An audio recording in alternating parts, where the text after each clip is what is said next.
habitar en tu presencia, menguar para que crezcas tú y cada día seré más como tú. Quebranta mi corazón, quebranta mi vida, te entrego mi voluntad a ti. Todo lo que soy, Señor, todo cuanto tengo es tuyo. Yo quiero menguar para que crezcas tú.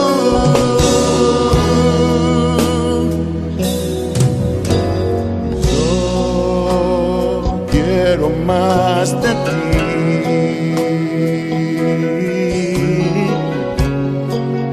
y habitar en tu presencia, menguar para que crezcas tú y cada día seré más como tú. Quebranta mi corazón, quebranta mi vida, te entrego mi voluntad a ti.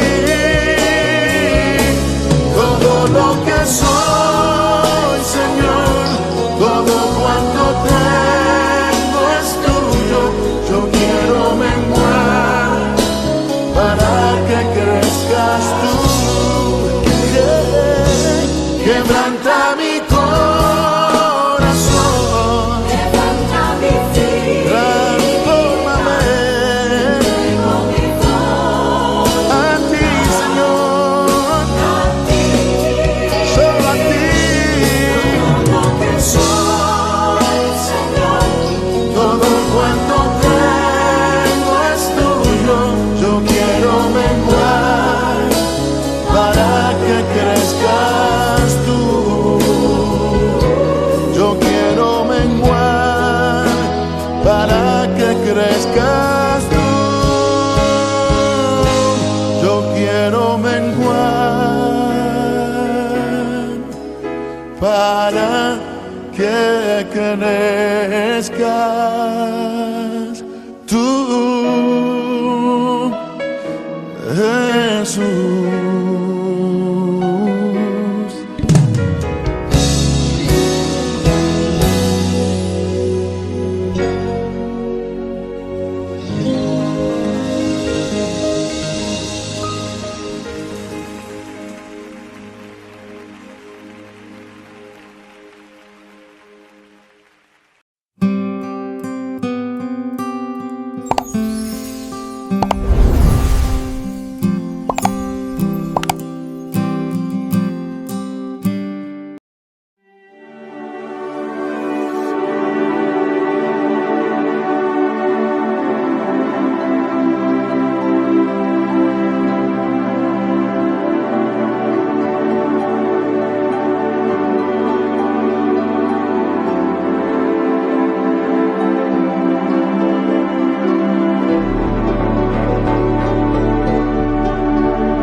El libro de los Proverbios, capítulo 17. Mejor es un bocado seco y en paz que casa de contienda llena de provisiones. El siervo prudente se enseñoreará del hijo que deshonra, y con los hermanos compartirá la herencia. El crisol para la plata y la hornaza para el oro, pero Jehová prueba los corazones.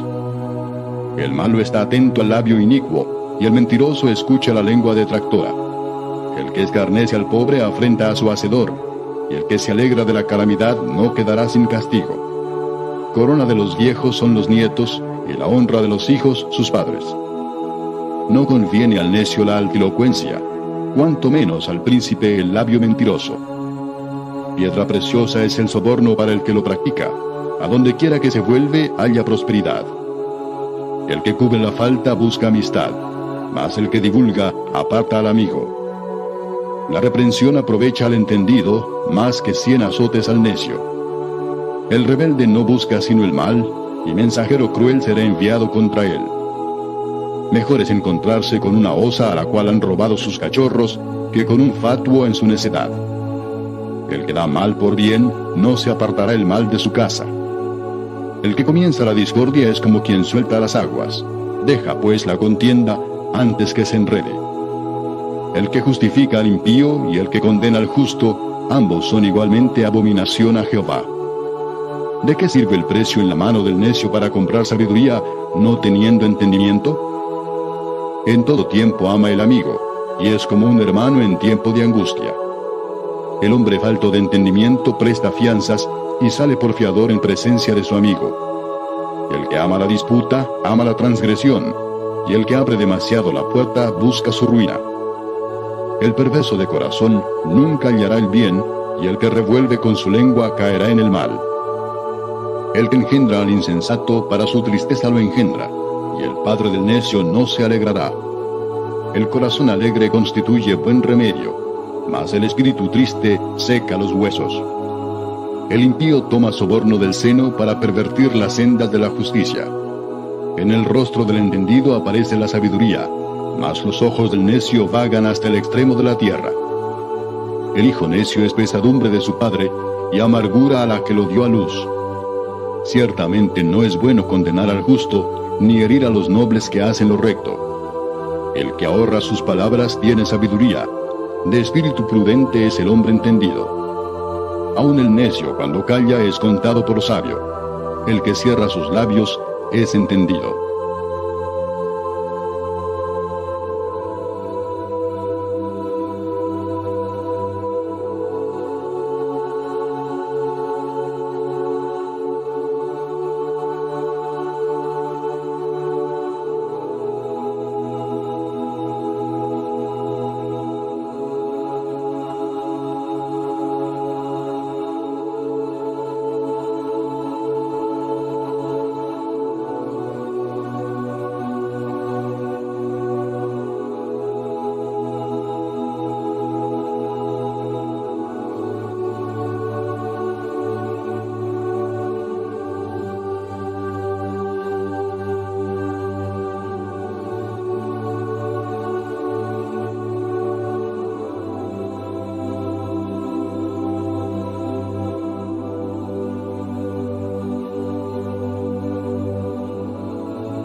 en su eterna palabra de amor. Con el propósito de compartir con usted las inmutables verdades de la palabra de Dios, presentamos A Través de la Biblia, un estudio detallado y sistemático de toda la Biblia que le ayudará a conocer lo que Dios ha revelado para nuestro provecho espiritual. Estos estudios bíblicos fueron diseñados y elaborados por el Dr. J. Vernon McGee, versado maestro de la Biblia, quien dedicó la mayor parte de su vida a la enseñanza clara y sencilla de la palabra de Dios. Acompáñenos, pues, mientras avanzamos en nuestro recorrido a través de la Biblia. Cuán firme cimiento, la palabra de Dios. Es un gozo estar nuevamente con usted, amigo oyente, para traerle otro estudio de la serie A Través de la Biblia.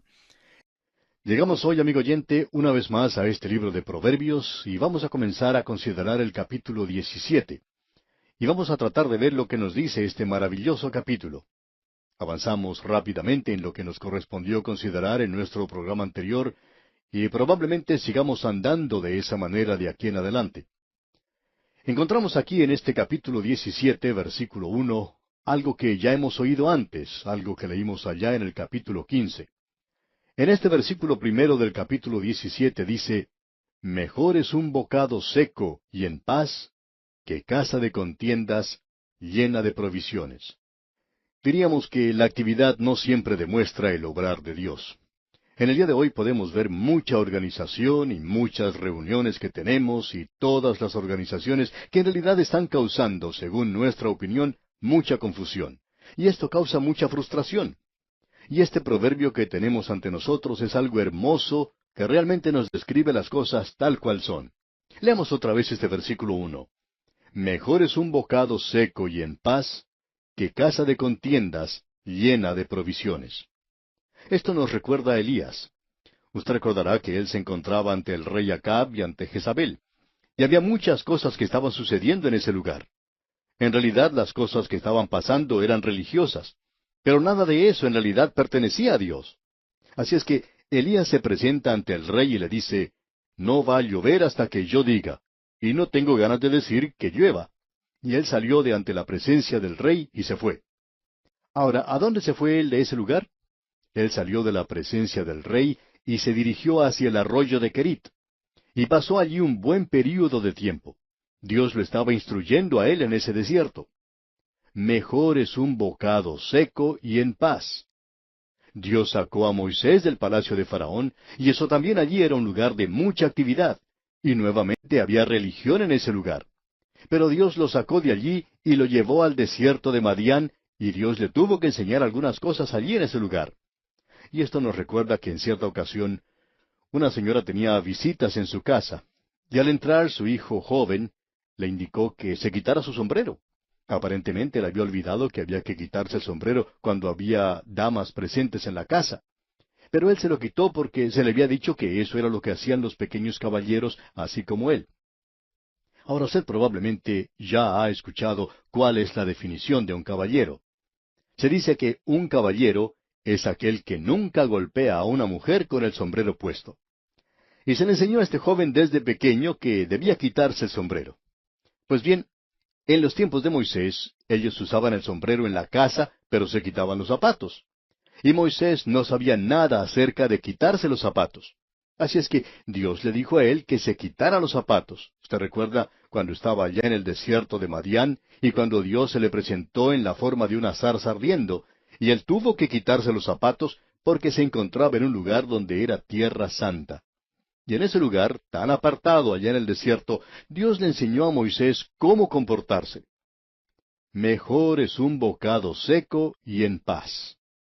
Amigo oyente, Dios quiere que pasemos un tiempo de esta forma, y esto es algo muy importante para nuestra vida espiritual. Leamos ahora el versículo 2 de este capítulo 17. El siervo prudente se enseñoreará del hijo que deshonra, y con los hermanos compartirá la herencia. Lo que se está expresando aquí es lo siguiente. Un siervo que es fiel es mucho mejor que un hijo que es infiel. Un siervo en el cual usted puede confiar es mucho mejor que un hijo en el que no puede tener ninguna confianza. Estamos seguros de que hay muchos así en este día. Y también en el tiempo antiguo encontramos ejemplos. Usted recuerda a Abraham, quien le dijo al Señor, «He aquí Eleazar, mi siervo, tiene un hijo, y yo quiero tener un hijo. Es mucho mejor tener un hijo. Pero si no se puede depender de un hijo, va a resultar como el hijo de David que se rebeló contra él. Y por cierto que es mucho mejor tener un buen siervo que es fiel. Y el rey David tuvo varios siervos que permanecieron con él hasta el fin». Ahora, en el versículo 3 de este capítulo 17 de Proverbios, encontramos otro maravilloso proverbio. Allí se nos dice, «El crisol para la plata y la hornaza para el oro, pero Jehová prueba los corazones». Es decir que si usted quiere obtener plata pura, cuando la saca de la mina, la tiene que poner en el crisol para que sea derretida por el fuego y quitar todas las impurezas, y luego uno obtiene plata pura. Lo mismo se puede decir acerca del oro. Uno lo coloca en el crisol y todas las impurezas se quitan por medio del fuego. Ahora el Señor Jesucristo pone a sus siervos en el fuego, por así decirlo, para poder obtener cierto desarrollo de ellos. Él prueba los corazones para poder darnos fuerza y hacernos mejores hijos suyos. Y Dios usa esos métodos. El apóstol Pedro dice allá en su primera epístola, capítulo 1, versículos 6 y 7, lo siguiente: en lo cual vosotros os alegráis, aunque ahora por un poco de tiempo, si es necesario, tengáis que ser afligidos en diversas pruebas, para que sometida a prueba vuestra fe, mucho más preciosa que el oro, el cual aunque perecedero se prueba con fuego, sea hallada en alabanza, gloria y honra cuando sea manifestado Jesucristo. Amigo oyente, Dios lo prueba a usted ahora porque usted es más precioso para Él que el oro y la plata. Y Dios utiliza ese método. Dios tenía cierto propósito al hacer pasar a Job por el fuego. Dios tenía cierto propósito al dar a Pablo el aguijón en la carne. Dios tenía un propósito al permitir ese período de tiempo donde la iglesia sufrió un gran martirio. ¿Sabía usted, amigo oyente, que ese período le dio forma a la iglesia? Y que la iglesia nunca ha sido tan rica espiritualmente como lo fue durante ese período.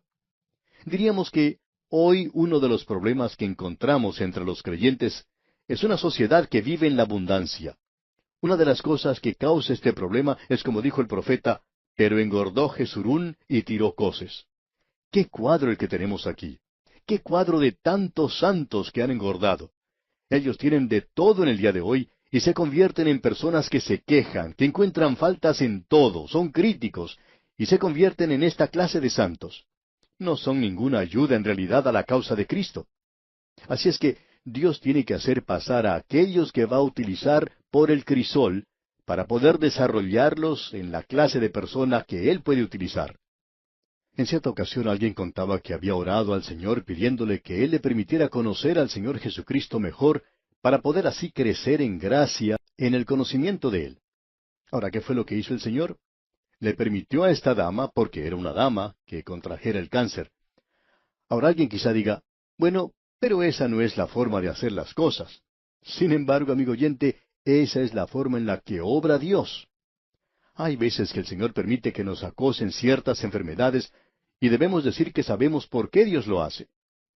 Él no lo hace porque nos odia. Dios lo hace, amigo oyente, porque quiere enseñarnos una lección. Y Dios hace las cosas de una manera amorosa.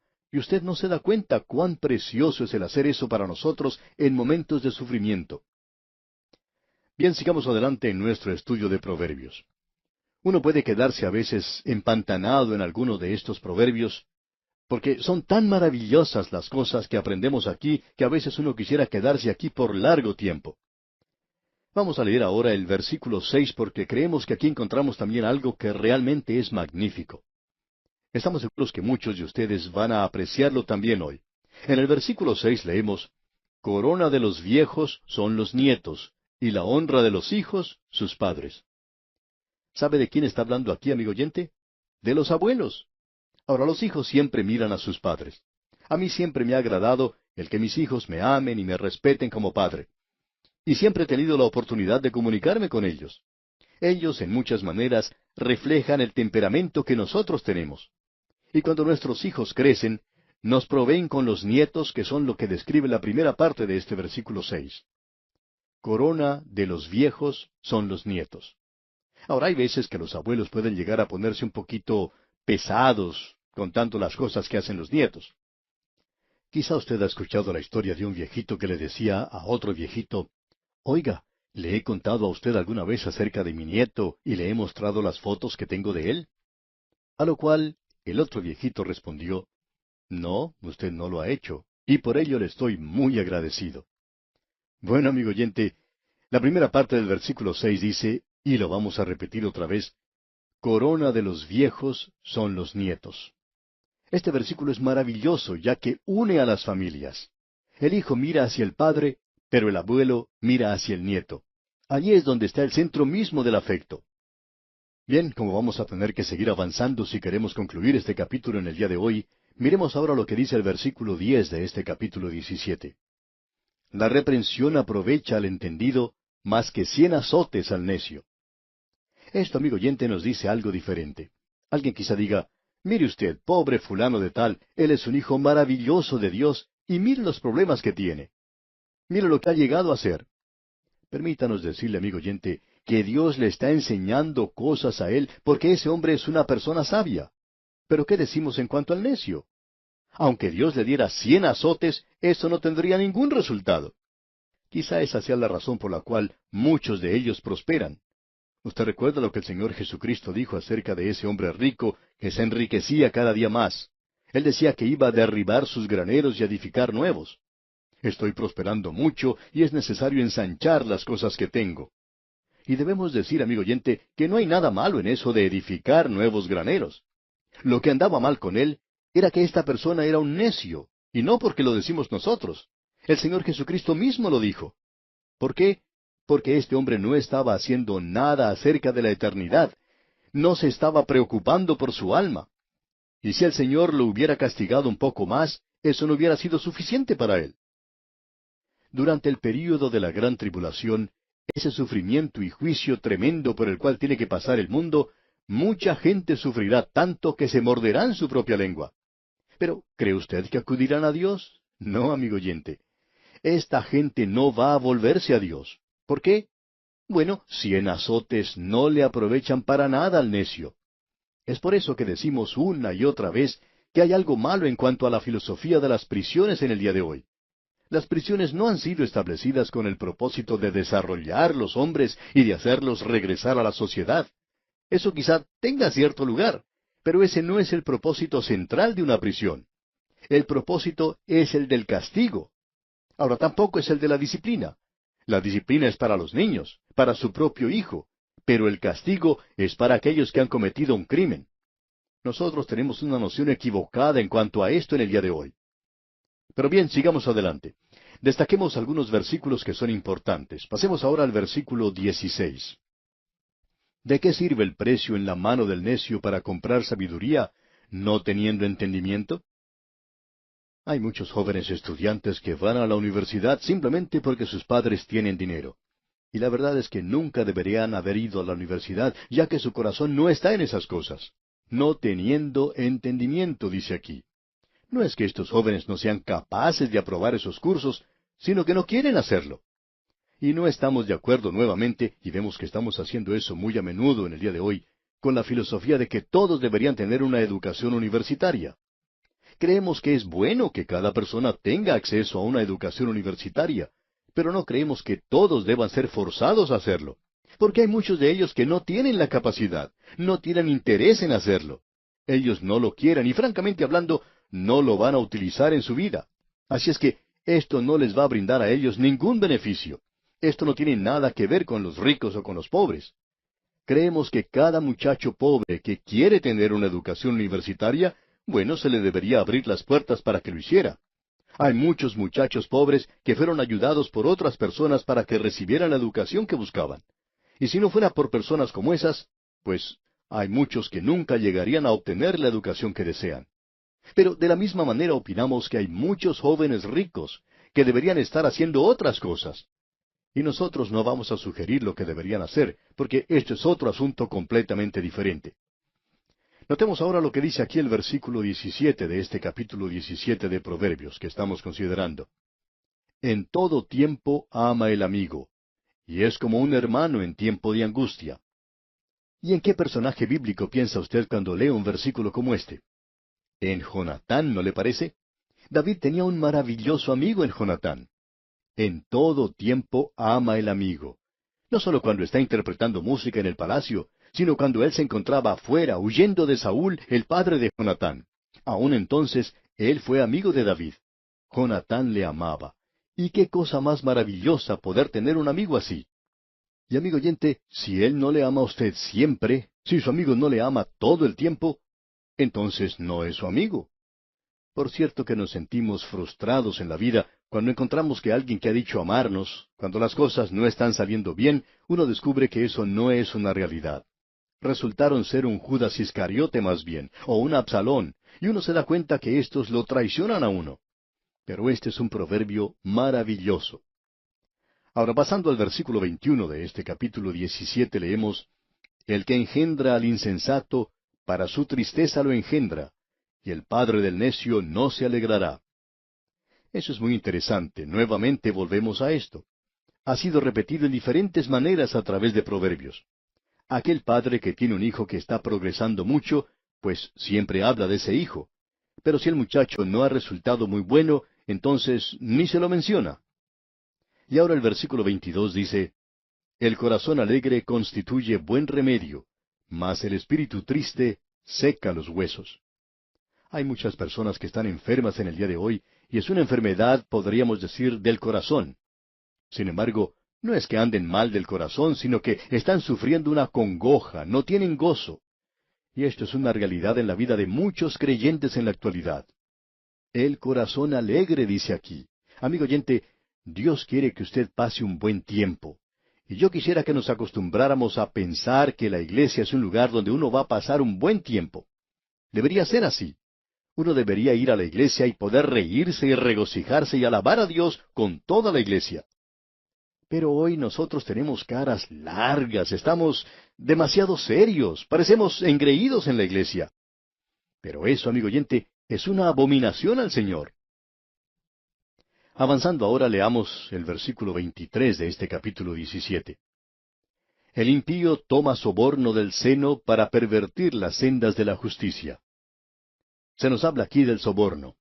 Hay muchas formas distintas de sobornar, y mucho de eso se está llevando a cabo en el día de hoy.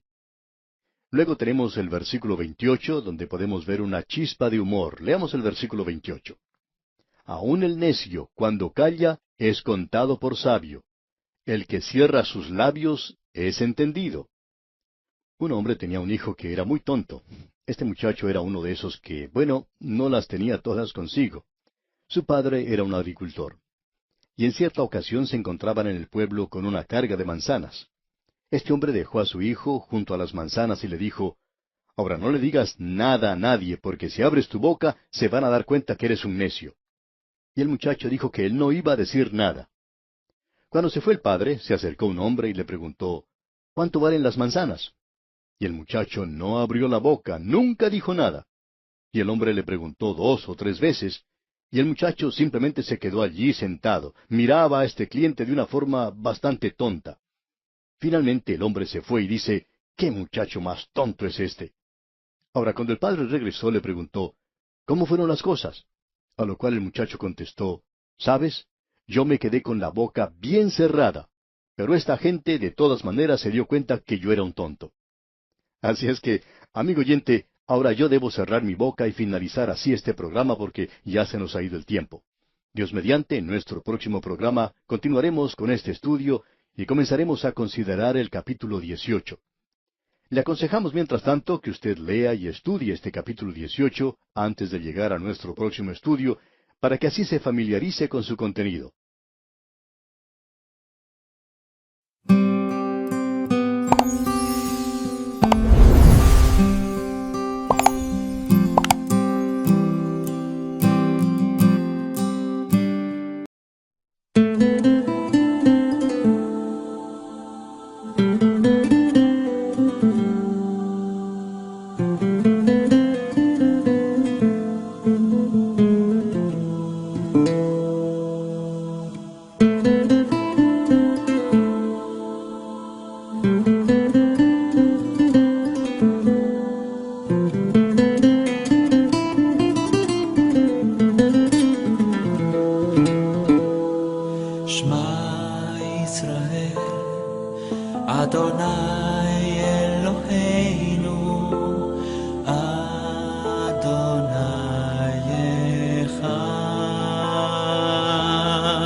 לבבך ובכל נפשך ובכל מאודיך.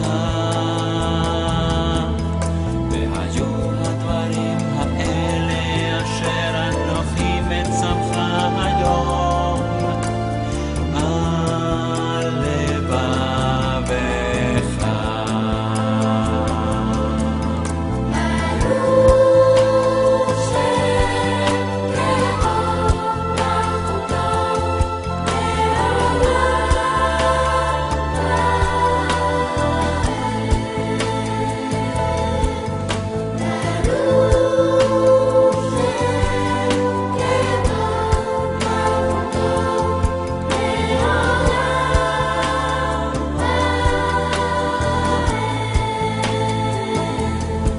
ושיננתם לבניך ודיברת הפעם בשבתך בביתך ובלכתך בדרך ובשכבך ובקומך וקשרתם לאות על ידיך והיו לטוטפות בין עיניך וכתבתם על מזוזות ביתך ובישעריך.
El libro de Números.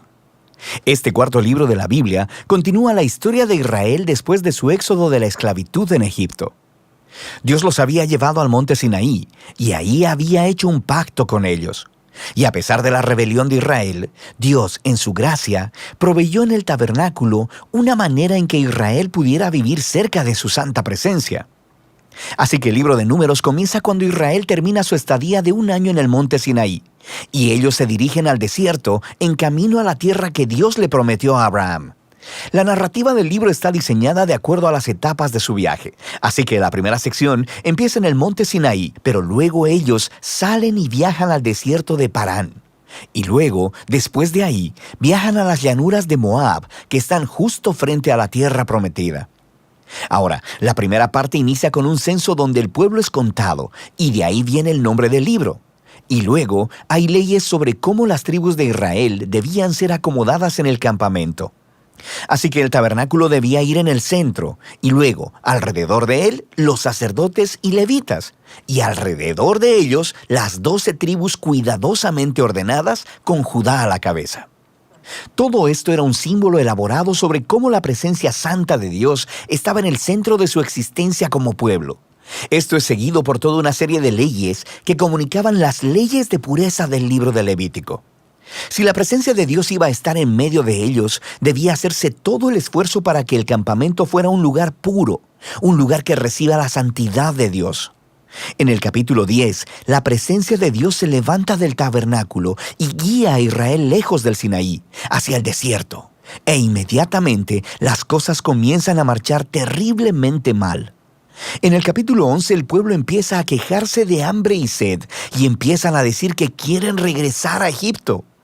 Luego, en el capítulo 12, incluso el hermano y la hermana de Moisés empiezan a oponerse y a hablar mal de él delante de todo el pueblo. Este viaje no tuvo un buen comienzo. La siguiente sección comienza cuando los israelitas llegan al desierto de Parán, más o menos a la mitad del camino a la tierra prometida. Y Dios le dice a Moisés que envía a los 12 espías, uno por cada tribu, para que puedan reconocer la tierra prometida. Y cuando todos los espías regresan, 10 de ellos dicen que no hay posibilidad de que Israel pueda sobrevivir allí, porque los cananeos los destruirán. Pero hay 2 espías, Caleb y Josué, que dicen que Dios puede salvarlos. Pero los 10 provocan al pueblo a una ira temerosa y empiezan a planear un motín. Van a nombrar un nuevo líder y regresar a Egipto. Así que Dios está comprensiblemente molesto y Moisés intercede en favor del pueblo. Él le pide a Dios que sea fiel a sus promesas a Abraham. Así que Dios lo hace, pero no a expensas de su justicia. Él le da a estos israelitas lo que ellos desean, no entrar a la tierra. Y Dios sentencia a esa generación a vagar en el desierto durante 40 años hasta que mueran. Solo sus hijos entrarán a la tierra prometida. Ahora, tú pensarías que esta severa consecuencia los haría despertar, pero las cosas se ponen peor. En la siguiente historia aparece todo un grupo de levitas que empezaron una rebelión y retan el liderazgo de Moisés y de Aarón, diciendo que han ido demasiado lejos. De manera que Dios lidia severamente con estos levitas y renueva su compromiso con Moisés y Aarón como los líderes de Israel. Ahora, mientras dejan la región de Parán y vuelven a viajar, las cosas empeoran de nuevo. Los israelitas empiezan a quejarse otra vez sobre su sed y le preguntan a Moisés, ¿por qué los sacó de Egipto? Así que Dios le dice a Moisés que le hable a una roca para sacar agua para todo el pueblo. Pero Moisés no hace eso, sino que excede los límites. Golpea la roca 2 veces y luego dice, ¡rebeldes! ¿Tenemos nosotros que sacarles agua de esta roca? Así que Moisés deshonra a Dios al ponerse en el lugar de Dios como el que provee agua. De manera que Moisés hace que caiga sobre sí mismo el mismo destino que el de la generación en el desierto. Él también morirá en el desierto y no podrá entrar en la tierra prometida. Después de esto, los israelitas se rebelan una vez más, y Dios trae un juicio muy extraño sobre ellos. Serpientes venenosas vienen y muerden al pueblo. Así que Moisés intercede una vez más a favor del pueblo. Y Dios le dice a Moisés que haga una serpiente de bronce y la levante en una asta. Y todo el que vea a esta serpiente sería sanado de la mordida venenosa. Es un símbolo muy extraño, pero habla del reto que representa para Dios el permanecer fiel a su pacto. Él está en lo correcto al traer justicia sobre el pecado y la maldad de Israel. Pero incluso la justicia de Dios se transforma en una fuente de vida para aquellos que miran a Dios para ser sanados. A partir de aquí, el pueblo se dirige a las llanuras de Moab. La primera parte principal de esta sección se enfoca en la extraña figura de Balaam. El rey de Moab está asustado por este enorme grupo de gente viajando a través de su territorio. Así que contrata a un hechicero pagano, Balaam, para maldecir a Israel. Y en 3 ocasiones distintas, Balaam descubre que no puede maldecirlos. Él solo puede hablar bendición sobre Israel. Recuerda la promesa de Dios a Abraham en Génesis 12. Así que no solo Balaam no puede maldecir a Israel, sino que Dios le da una visión sobre un futuro rey israelita que un día traerá la justicia de Dios a todas las naciones. Esta visión recuerda la promesa de Jacob a Judá en Génesis capítulo 49. Ahora, vale la pena detenernos a reflexionar en el flujo del libro hasta ahora. Las historias de rebelión en el desierto se amontonan una sobre otra, poniéndose cada vez peor. Y aunque Dios trae actos parciales de juicio sobre Israel, también continúa mostrándoles misericordia, proveyendo comida y agua en el camino. Y la historia de Balaam muestra la gracia de Dios de manera resplandeciente, porque ahí está Israel, en el campamento, murmurando y rebelándose. Pero en lo alto de las montañas, sin que ellos lo sepan, Dios los está protegiendo y hasta bendiciendo. Y es este contraste entre la rebelión de Israel en el desierto y la fidelidad de Dios lo que hizo a estas historias tan importantes para las postreras generaciones de Israel. Y las historias del desierto son recontadas una y otra vez por los profetas y los poetas bíblicos, e incluso por los apóstoles en el Nuevo Testamento. Y estas historias siempre sirven como advertencia, que aunque Dios permanecerá fiel a sus promesas del pacto, Él también permitirá que su pueblo se aparte de Él en rebelión y que enfrente las consecuencias. Después de esto, el resto del libro se enfoca en los hijos de la generación que pereció en el desierto, y ellos empiezan a prepararse para heredar la tierra prometida. Ellos hacen otro censo de la nueva generación, y luego ganan muchas batallas a los pueblos de alrededor. Y luego, algunas de las tribus empiezan a asentarse en la tierra prometida. Así que el libro termina con la nueva generación lista para entrar en la tierra prometida. Y Moisés está a punto de darles sus últimas palabras de sabiduría y advertencia. Pero por ahora, de eso trata el libro de Números.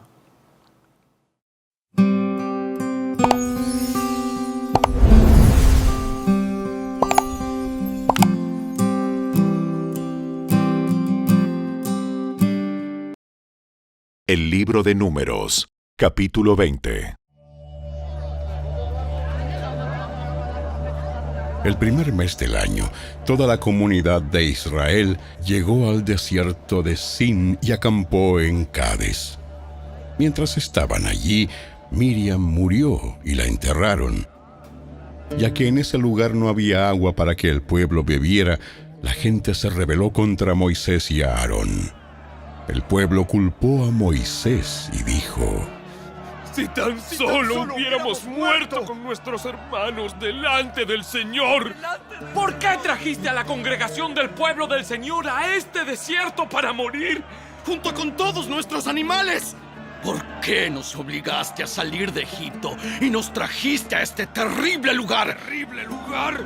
Esta tierra no tiene grano, ni higos, ni uvas, ni granadas, ni agua para beber. Entonces Moisés y Aarón se apartaron del pueblo y fueron a la entrada del tabernáculo, donde cayeron rostro en tierra.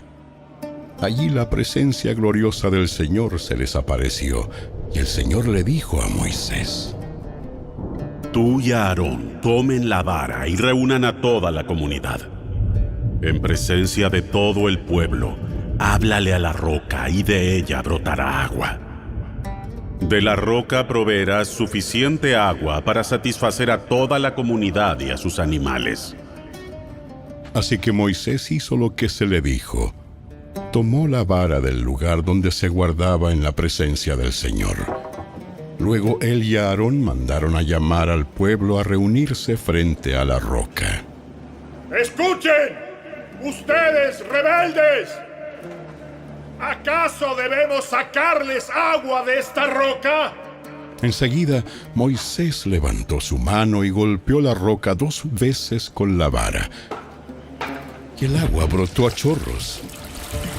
Así que toda la comunidad y sus animales bebieron hasta saciarse.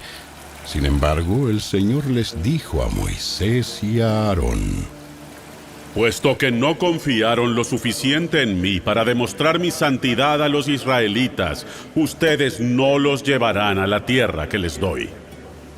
Por eso, este lugar se conoce como las aguas de Meriba, que significa discusión, porque allí el pueblo de Israel discutió con el Señor, y Él demostró su santidad entre ellos.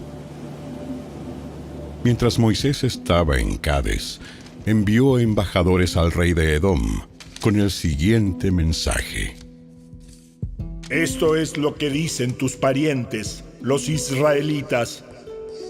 Tú sabes todas las dificultades por las que hemos pasado. Nuestros antepasados bajaron a Egipto y allí vivimos un largo tiempo. Los egipcios nos maltrataron brutalmente, tanto a nosotros como a nuestros antepasados. Pero cuando clamamos al Señor, Él nos oyó y envió a un ángel que nos sacó de Egipto. Ahora estamos acampando en Cades, la ciudad en la frontera de tu territorio. Por favor, permítenos atravesar tu territorio. Tendremos cuidado de no pasar por tus campos y viñedos, ni siquiera beberemos el agua de tus pozos. Seguiremos derecho por el camino real, sin desviarnos hasta que hayamos atravesado tu territorio. Sin embargo, el rey de Edom dijo: Quédense fuera de mi territorio, o saldré a su encuentro con mi ejército. Entonces los israelitas le contestaron: Nos mantendremos en el camino principal. Si nuestros animales beben de tu agua, te la pagaremos. Solo permítenos atravesar tu territorio. Es todo lo que pedimos. Aún así, el rey de Edom respondió: ¡Quédense fuera! Ustedes no pueden pasar por nuestra tierra. Dicho esto, movilizó su ejército y salió contra ellos con una fuerza imponente. Y como Edom no le permitió a los israelitas atravesar su país, se vieron obligados a regresar. Toda la comunidad israelita partió de Cades y llegó al monte Hor. Allí, en la frontera de la tierra de Edom, el Señor les dijo a Moisés y a Aarón: Ha llegado el momento en que Aarón se reúna con sus antepasados al morir. Él no entrará a la tierra que le daré al pueblo de Israel, porque ustedes dos se rebelaron contra mis instrucciones con respecto al agua en Meriba. Lleva a Aarón y a su hijo Eleazar y suban al monte Hor. Ahí le quitarás las vestiduras sacerdotales a Aarón y se las pondrás a su hijo Eleazar. Aarón morirá allí y se reunirá con sus antepasados. Así que Moisés hizo lo que el Señor le ordenó. Los tres subieron juntos al monte Hor mientras toda la comunidad observaba. En la cumbre, Moisés le quitó las vestiduras sacerdotales a Aarón y se las puso a Eleazar, hijo de Aarón. Entonces Aarón murió en la cima de la montaña y Moisés y Eleazar descendieron. Cuando el pueblo se dio cuenta de que Aarón había muerto, todo Israel lo lloró por 30 días.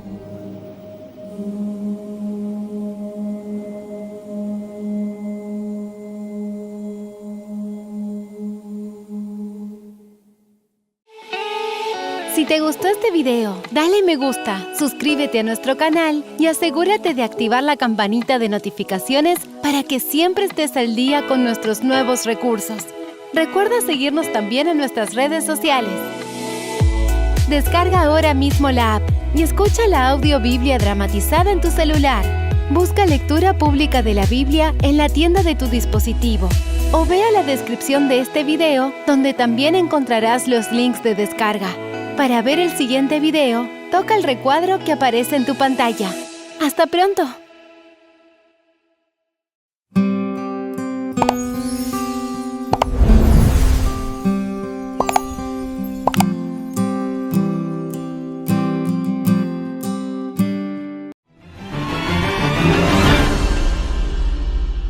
Hola, bendiciones familia del canal Esperanza Digital Studio. Bienvenidos una vez más a nuestro recorrido explicativo diario por la Biblia. Yo soy Alexander Suárez y hoy hemos llegado al capítulo 20 del libro de Números. Quiero agradecer a todos los que forman parte de esta familia de Esperanza. Gracias por suscribirte, por seguir cada día este estudio sistemático de las Sagradas Escrituras. Yo quiero recordarles, y lo he dicho en otra oportunidad, que yo leo todos los comentarios que ustedes me envían, me escriben, sus buenos deseos, sus bendiciones, sus pedidos de oración, también sus preguntas, las leo en todo detalle, las medito.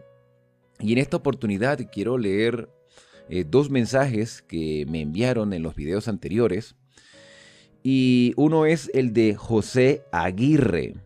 Él hace un comentario con respecto a Números 18, el tema acerca de la mayordomía ministerial, donde tuve la oportunidad de explicar un poco cómo se manejaban las ofrendas y los diezmos dentro del sistema levítico. Entonces, José Aguirre expresa: el obrero es digno de su salario. Bien. La iglesia en América no es israelita, no está bajo la ley, sino bajo la gracia. Yo crecí en una iglesia, dice él, donde lo importante era ganar almas y estar llenos del Espíritu Santo. No había asalariados como el que da esta enseñanza. Es un engañador. Es la expresión de José. Vivimos felices los hermanos compartiendo. Nadie se preocupa del dinero. Bien, hay una manera de ver el sistema económico tanto en Israel como en la iglesia cristiana del Nuevo Testamento. Recordemos que Israel estaba en el desierto y ellos por supuesto tenían una economía muy diferente a como ya la tenían en el sistema del Nuevo Testamento. En el Nuevo Testamento nosotros vemos que los apóstoles tenían todas las cosas en común y se repartían los bienes entre todos y no hacía falta nada. Ese sería el modelo ideal de la economía del pueblo de Dios. Pero la realidad es que no es así. No vivimos una realidad basada en el contexto del ministerio de los apóstoles, que debería ser así. Yo de hecho dije en el capítulo 18 que el sistema, como se maneja la economía en las organizaciones hoy en día, quizás no sea el modelo bíblico, pero tú y yo podemos vivir el modelo bíblico. Me llama mucho la atención porque José, primero que nada, gracias por tu comentario, haces alusión al hecho de que no estamos bajo la ley. Eso es verdad, no estamos bajo la ley y siempre hemos estado bajo la gracia del Señor. Nosotros vivimos por la gracia de Dios, nos sustentamos por la gracia del Señor. Pero me causa la curiosidad que dices que no eres asalariado. Bueno, todos los que trabajan, los que dependen de un empleo, reciben un salario. Este servidor de manera personal depende de un salario, pero no de un salario por el trabajo que hago por predicar la palabra. Yo tengo que salir todos los días a la calle y ejercer una función en un trabajo particular como lo hace cualquier persona. Yo claramente me identifico como ministro porque estudié teología, pero actualmente no ejerzo el ministerio en el país donde estoy porque soy un inmigrante, una persona que le tocó que salir de su país y estar en otro, y debido a que no tengo los papeles que requieren las instituciones, tanto públicas como privadas, incluso la misma denominación, la misma iglesia, no puedo ejercer el trabajo ministerial como asalariado, como empleado. Sin embargo, pues yo ejerzo un trabajo ministerial porque me nace, porque es la parte de mi vida, porque quiero hacerlo, porque Dios me llamó a predicar el evangelio a pesar de mis errores. Y haces una alusión a ser un engañador. Pues no sé cuál crees tú que es el engaño. Yo vengo haciendo un estudio sistemático, capítulo a capítulo de la Escritura, dejando que la Biblia sea su propio intérprete. Sin embargo, te agradezco mucho por tu comentario y yo realmente sí esperaba reacciones con respecto a la instrucción dada en el capítulo 18 y por eso quise leer tu mensaje en público, porque fue en realidad la única reacción que se tuvo con respecto a este capítulo 18. Si ustedes, mis queridos amigos y amigas de Esperanza, tienen algún comentario que hacer, de repente algo no les parece, consideran que el mensaje no está adecuado y ustedes tienen las bases bíblicas para refutar una enseñanza que se presenta, ustedes pueden hacerlo.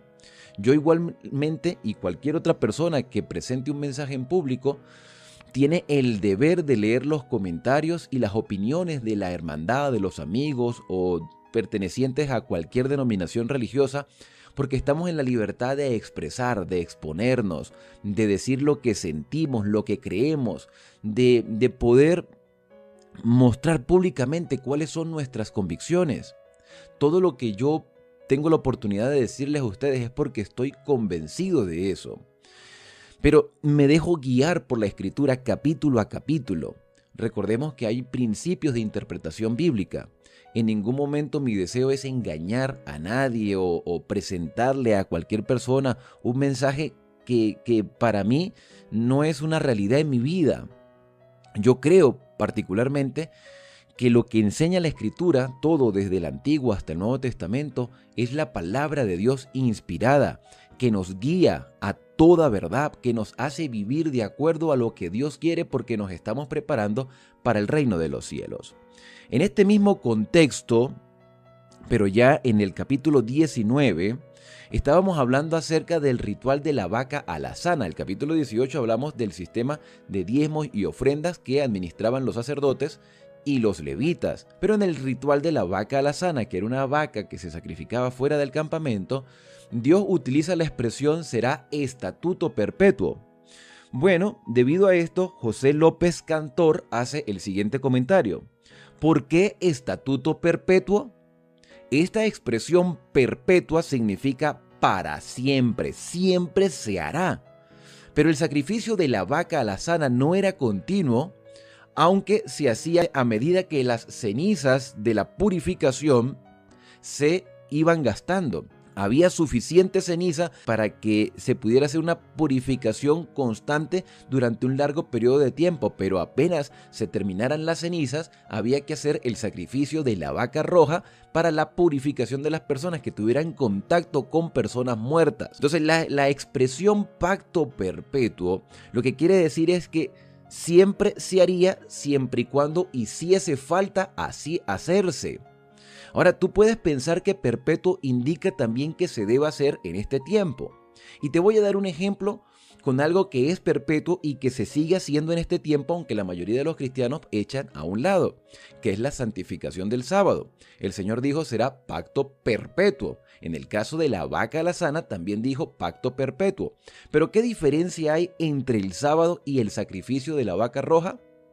Pues que los sacrificios eran una sombra de las cosas que habrían de venir.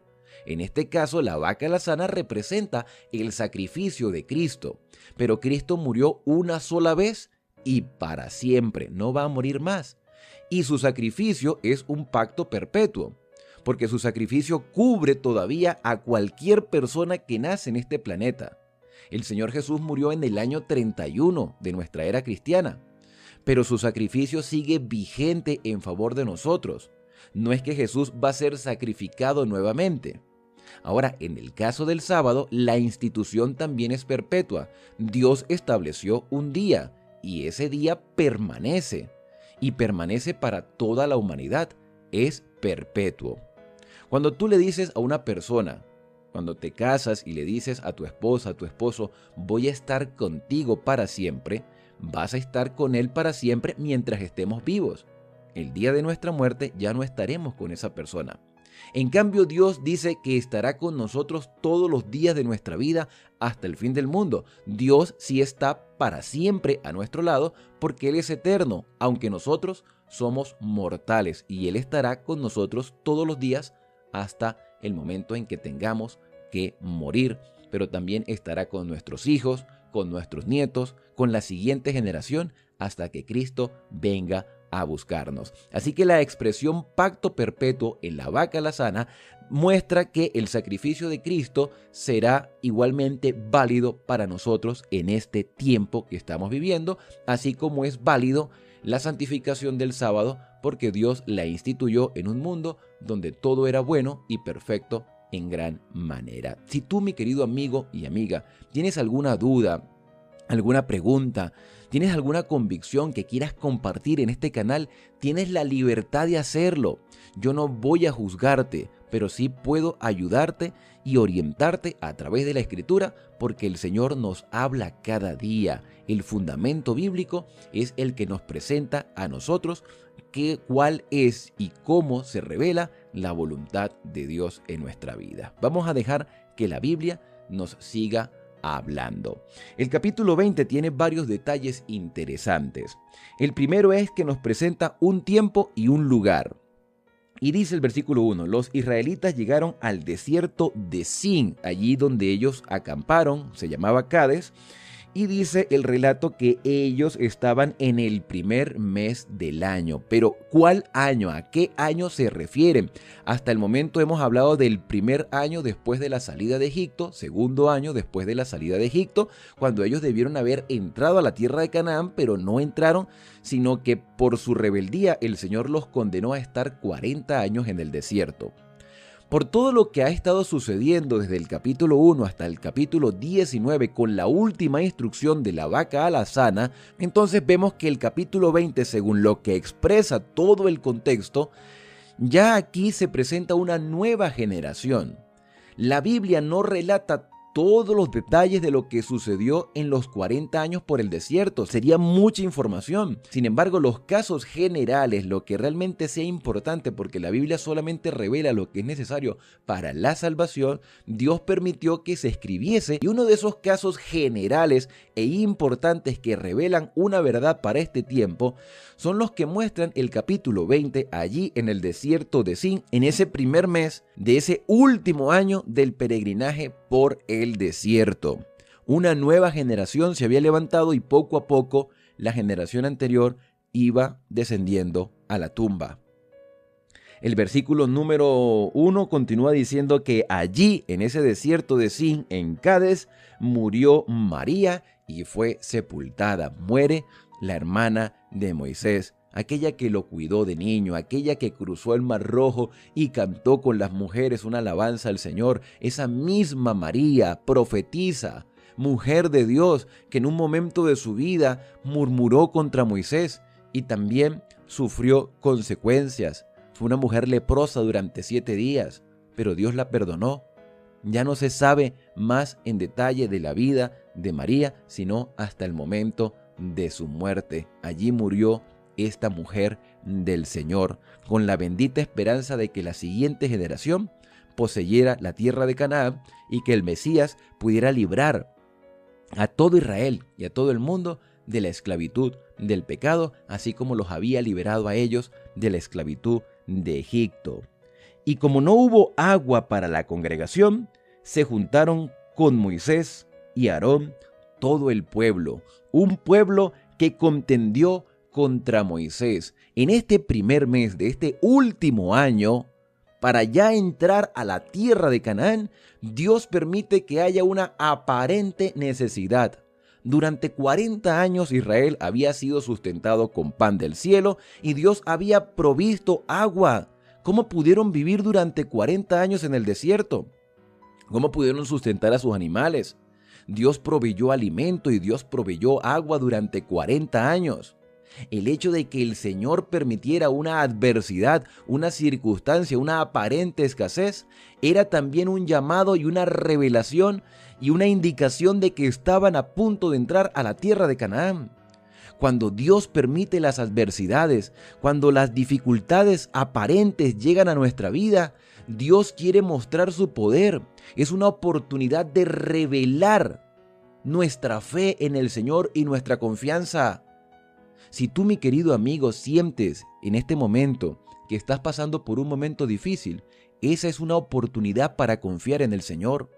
Dios permitió que hubiese escasez de agua en ese momento, en ese primer mes de ese último año para entrar a la tierra de Canaán. Esa era una de las señales, una indicación de que el tiempo había llegado. Y era una oportunidad de expresar confianza en el Señor.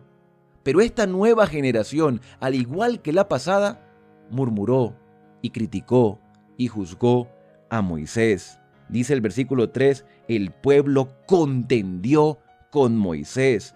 Le dijeron, ojalá hubiéramos muerto cuando perecieron nuestros hermanos ante el Señor. Ellos rebobinaron la historia, recordaron la historia pasada y desearon morir, como murieron aquellos en la rebelión de Coré. Esta gente actuó sin pensar. Y así somos nosotros. A veces actuamos por impulso.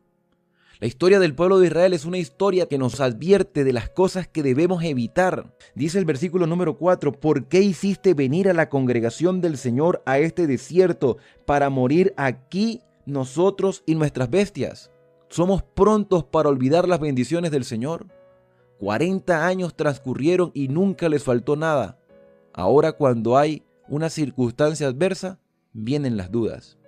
Mis queridos amigos y amigas de esperanza, no olvidemos las bendiciones pasadas del Señor. Hay un comentario que me gusta mucho que dice, no tenemos nada que temer al futuro al menos que olvidemos la manera como Dios nos ha conducido en nuestra historia pasada. No olvidemos cómo Dios ha guiado nuestros pasos en el pasado. Dios es fiel y no nos abandonará. Versículo 5.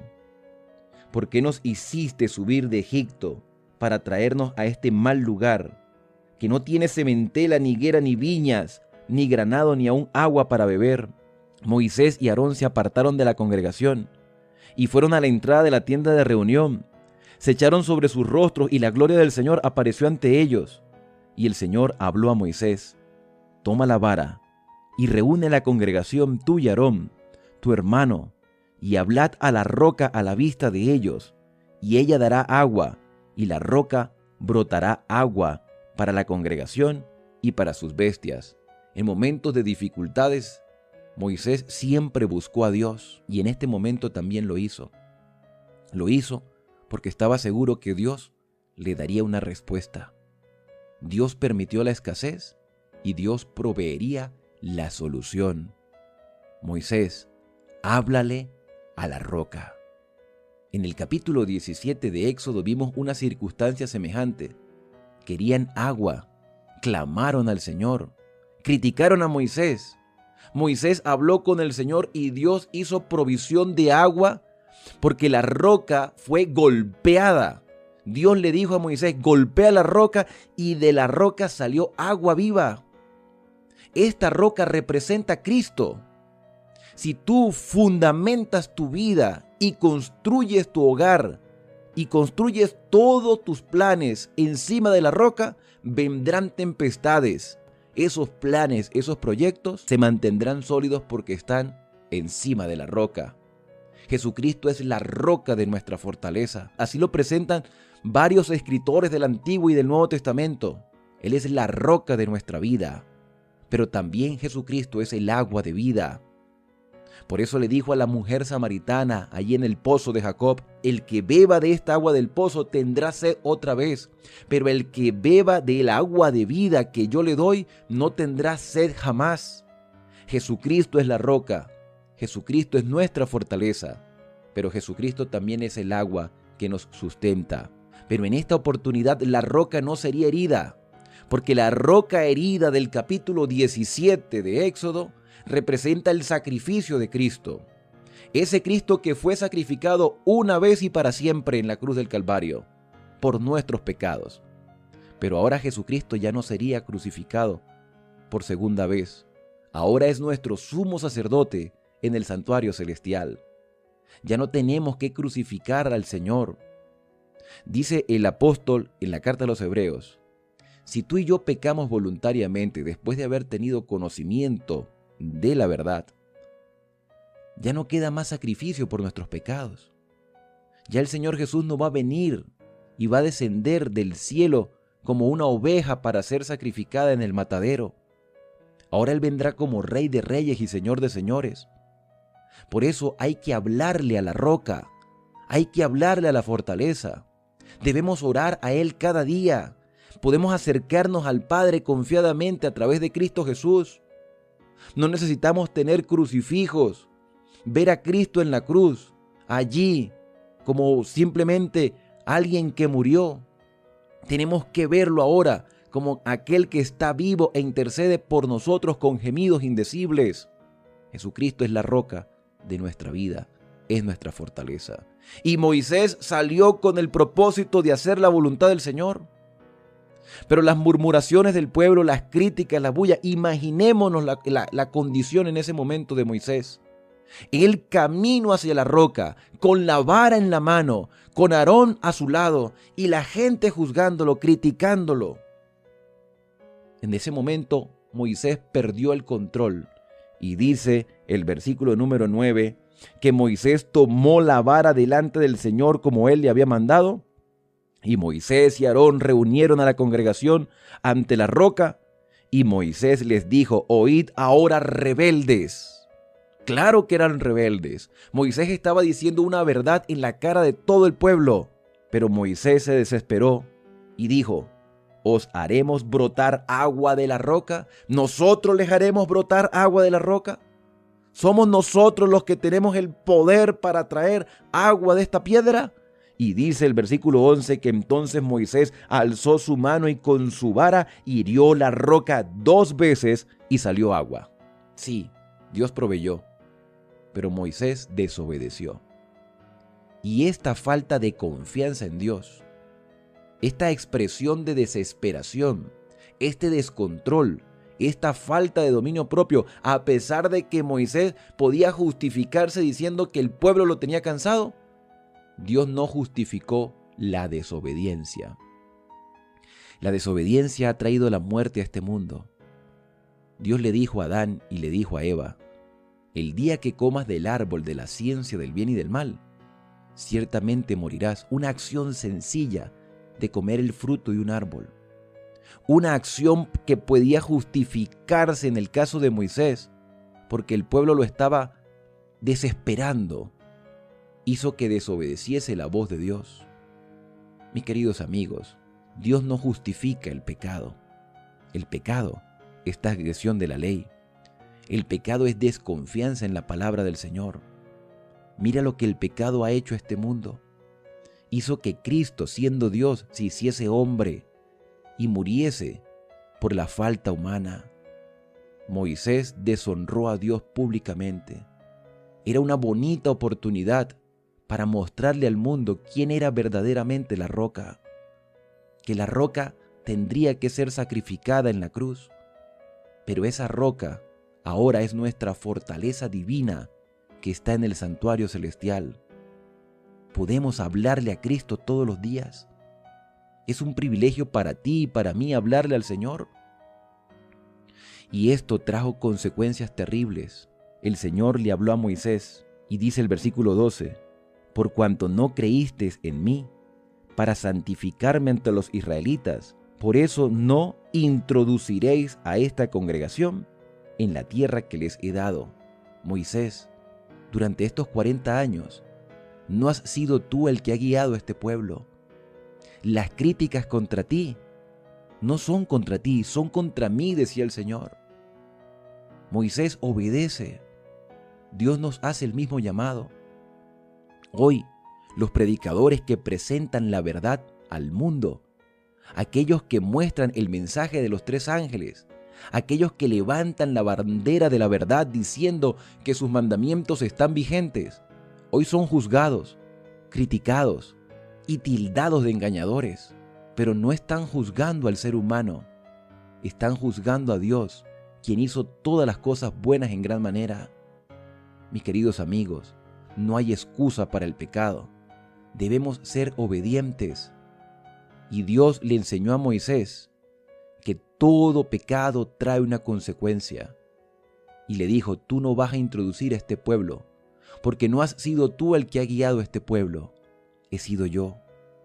Y Moisés tendría que morir antes de poseer la tierra de Canaán, el pueblo de Israel.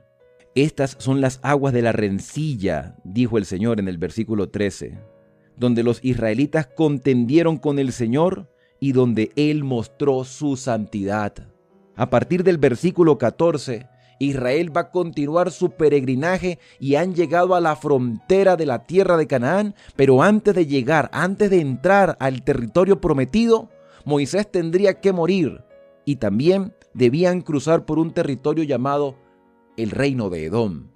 Como ustedes pueden ver en el mapa, el reino de Edom está al sur, aquí en color amarillo, y ellos, para poder entrar a la tierra prometida, debían pasar por el medio de Edom.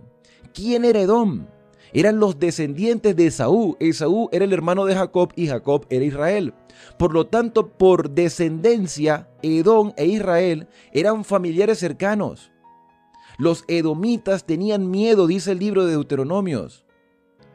Y Moisés le solicitó al reino de Edom que le diera permiso para pasar, que ellos no iban a desviarse ni a la derecha ni a la izquierda, que se les diese permiso solamente para poder heredar lo que Dios les había prometido. Ellos iban a Canaán, ellos no tenían nada que ver con Edom y con sus tierras, ellos iban a respetar todos los territorios de este reino. Edom tenía la oportunidad de ser un instrumento de Dios para dejar que el pueblo de Dios pasara. Hoy muchos impiden que los siervos del Señor presenten la verdad al mundo. pero el Señor siempre cumplirá sus propósitos. Edom no quiso dejar pasar a Israel. Edom se rebeló contra el Señor. Israel no podía batallar con Edom porque Dios no lo había permitido. Así que Israel tuvo que dar la vuelta por otro lado, pero el castigo de Edom llegaría por mano del Señor más adelante. Cuando tú y yo somos instrumentos del Señor, Él tiene el control de todas las cosas. Dejemos que Él sea el que guíe nuestra vida. Las adversidades son una oportunidad para confiar en Él. Edom despreció la voz de Dios, despreció la oportunidad de permitirle al pueblo de Israel heredar lo que Dios le había prometido. Y aquí hay un llamado también para aquellos que se ponen en contra de quienes predican la verdad presente. No seas un instrumento del enemigo. Permite que el Señor guíe tu vida. No te rebeles contra el Señor. Ya a partir del versículo 22 se nos presenta la muerte de Aarón. Aarón subió al monte Hor y murió, y el pueblo lo lloró, después de haber sido uno de los caudillos de Israel.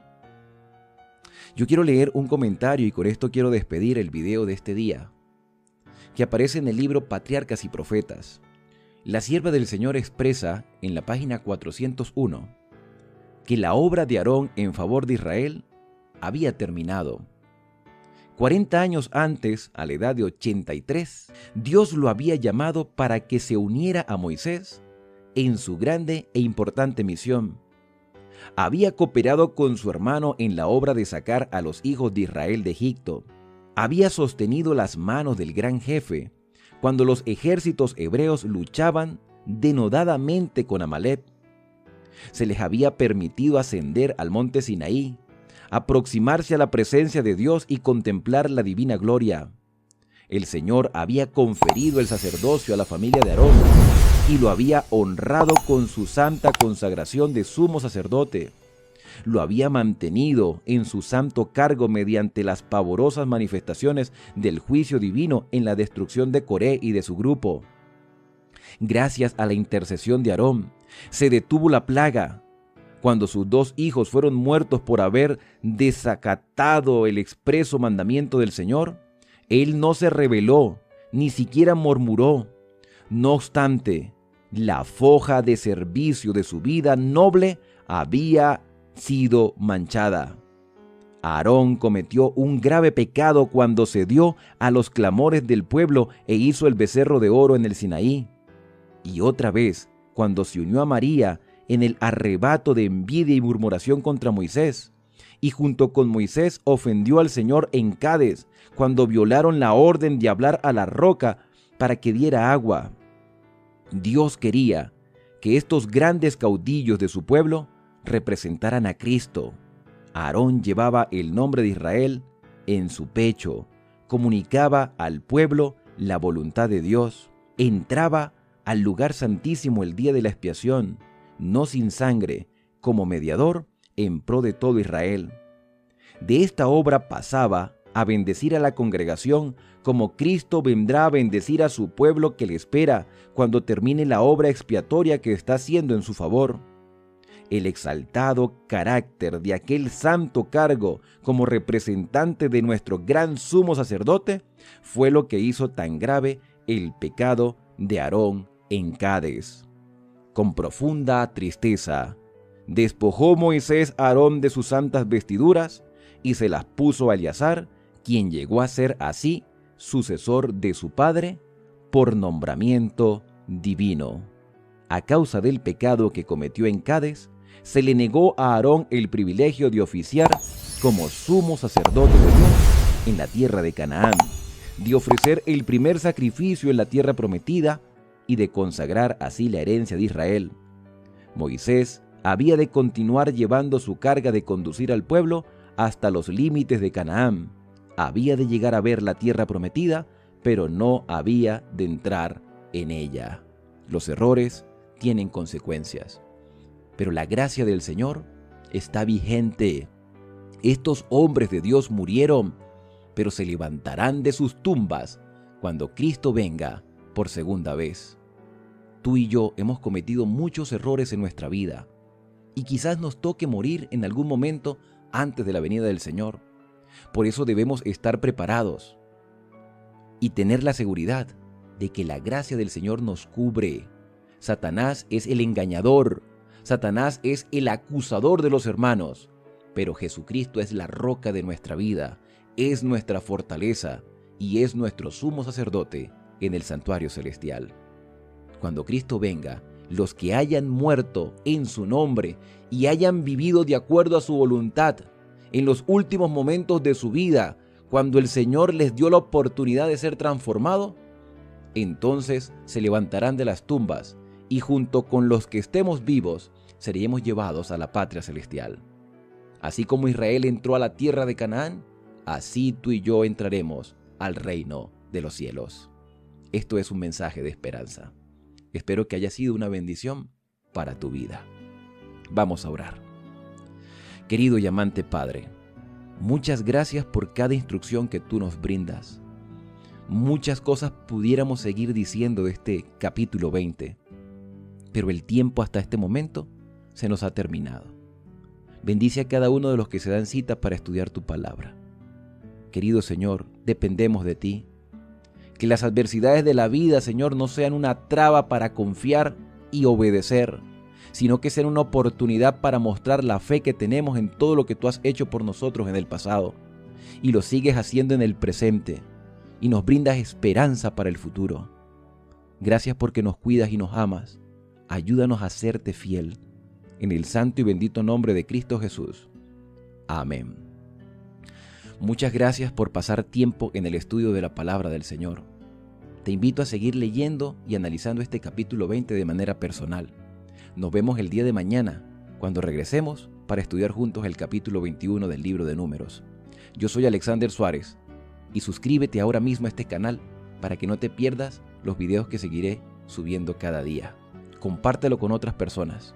Y ahora al despedirnos, decimos a cada uno: Dios te bendiga y te guarde. Haga resplandecer Dios su rostro sobre ti y tenga de ti misericordia. Dios alce sobre ti su rostro y ponga en ti paz.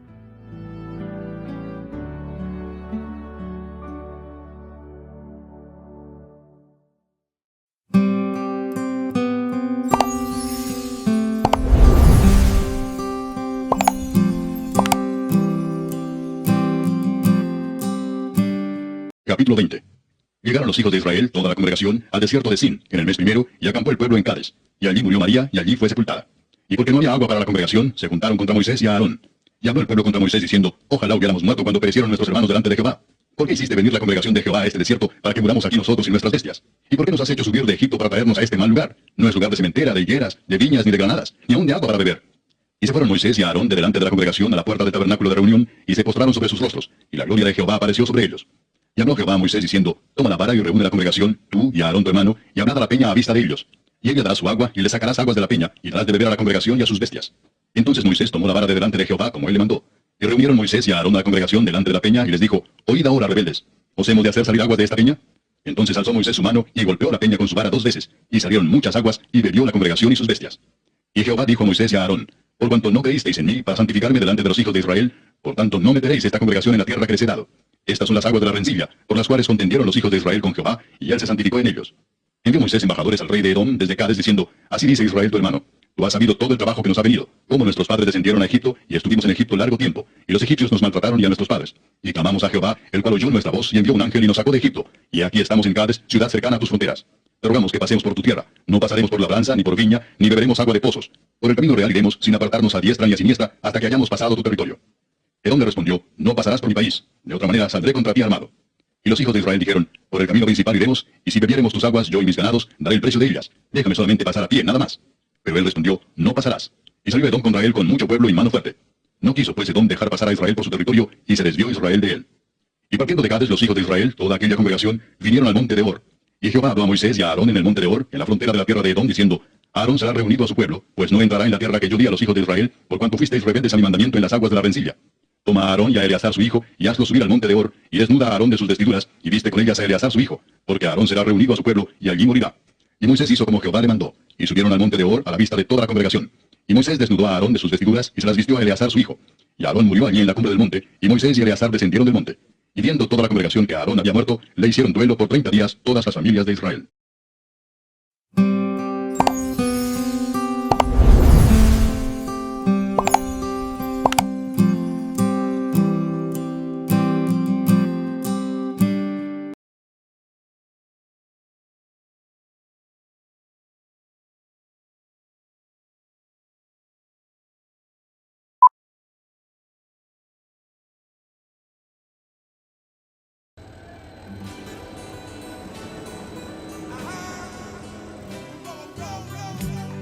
Esto es para ti que piensas que no hay solución para tu problema.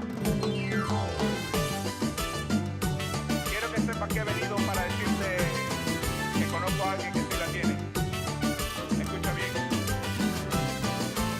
Aunque pases por las pruebas, aunque vengan los problemas, aunque el sol ya no aparezca, aunque venga la tristeza, no te rindas ni desmayes, que el Señor está contigo para darte la victoria en el campo enemigo. Jesucristo es agua viva, es la fuente que me inspira, Él es la luz de mi existencia, Él me da fuerzas, Él me da vida, por eso yo me canto siempre, por eso yo le alabo siempre, por eso yo me gozo siempre, porque Cristo es agua viva. Eso, mano para arriba los cristianos, ja, ja, come on, reggaetoneando, a Cristo adorando, here we go. Aunque pases por las pruebas, aunque vengan los problemas, aunque el sol ya no aparezca, aunque venga la tristeza, no te rindas, no desmayes, que el Señor está contigo para darte la victoria en el campo enemigo. Jesucristo es agua viva, Él es la fuente y Él es la luz de Él me da fuerzas, Él me da vida, por eso yo le canto siempre, por eso yo le alabo siempre, me gozo siempre, porque Cristo es agua viva. Jesucristo es agua viva, Él es la fuente que me inspira y Él es la luz, Él me da fuerzas, Él me da vida, por eso yo, por eso yo, por eso yo, porque Cristo es agua viva. La, la, la, la, la, la. Oye, te lo digo en lo cubano. La, la, la, la, la, la. Ajá. En la noche oscura, mi Señor, mi solución, me aleja de los males y me da su protección. Él es el agua viva que sacia mi corazón. Por eso con este ritmo yo